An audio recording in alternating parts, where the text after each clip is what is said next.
దేవునికి మహిమ కలుగునుగాక. మన ప్రభు అయినటువంటి యేసుక్రీస్తు వారి యొక్క శ్రేష్టమైన నామములో మీ అందరికి వందనాలు చెల్లించుకుంటున్నాను. ఈరోజు దేవుని యొక్క వాగ్దానము పేతురు గారు రాసినటువంటి 2వ పత్రిక 1వ అధ్యాయము 3వ వచనం. మీకు కృపయు సమాధానమును విస్తరించునుగాక.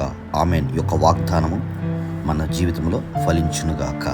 నా ప్రియ సహోదరి సహోదరుడా, దేవుని యొక్క వాగ్దానమును పొందుకొనుటకు మనము అర్హులమై తీర్చిదిద్దబడాలి.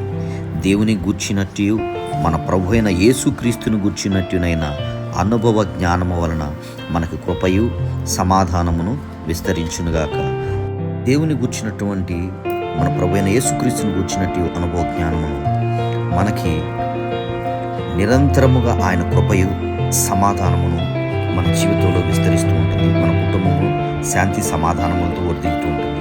దేవుడి యొక్క వాగ్దానం మన జీవితంలో నెరవేర్చబడునుగాక. ఆమేన్. ఆమేన్.